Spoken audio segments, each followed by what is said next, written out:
అందరికీ వందనాలు. ఈరోజు బైబిల్‌లో నుంచి ఒక మంచి విషయం చెప్పడానికి మీ ముందుకు రావడం జరిగింది. యోహాను సువార్త 14వ అధ్యాయం మొదటి వచనంలో ఈ విధంగా ఉంది. మీ హృదయములను కలవరపడనీయకుడి, దేవుని యందు విశ్వాసముంచుచున్నారు, నా యందును విశ్వాసముంచుడి. ఈ మాట యేసుక్రీస్తు వారు ఈ భూమి మీద ఉన్నప్పుడు తన యొక్క శిష్యులతో పలకడం జరిగింది. మీ హృదయములను కలవరపడనీయకుడి. వారు కలవరపడతా ఉన్నారు.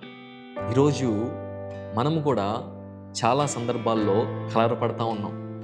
మన పరిస్థితులను బట్టి కలవరపడతా ఉన్నాం. మన యొక్క స్థితిగతులను బట్టి కలవరపడతా ఉన్నాం. రేపటి దినమును గూర్చి కలవరపడతా ఉన్నాం. ప్రతి ఒక్క హృదయము కూడా కలవరపడతా ఉంది. అందుకనే దేవుని యొక్క వాక్యం సెలవిస్తూ ఉంది, మీ హృదయములను కలవరపడనీకుడి. హృదయం ఎంతగానో కలవరపడిపోతూ ఉంటుంది కదండి. పరిస్థితులను బట్టి హృదయం కలవరపడిపోతూ ఉంటుంది. స్థితిగతులను బట్టి కలవరపడిపోతూ ఉంటుంది. కాబట్టి దేవుని యొక్క వాక్యం సెలవిస్తూ ఉంది, మీ హృదయాల్ని కలవరపడనీయమాకండి. ఎందుకంటే నా మీద మీరు నమ్మిక ఉంచండి.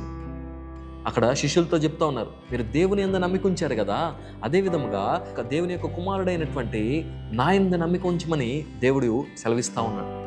ఈరోజు మనందరితోటి కూడా దేవుడు అదే చెప్తా ఉన్నాడు.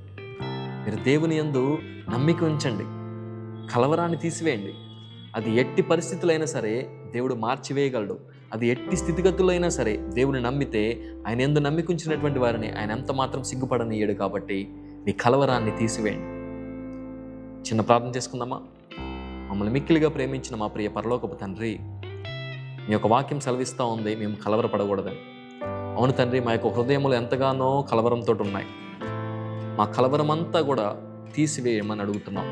మాకు సంతోషమును దయచేయమని, నీ యందు నమ్మే విశ్వాసం ఉంచేటువంటి ఆ యొక్క నిరీక్షణను మాకు దయచేయమని యేసయ్య అతి పరిశుద్ధమైన నామములో అడిగి వేడుకుంటున్నాము పరమ తండ్రి. ఆమేన్.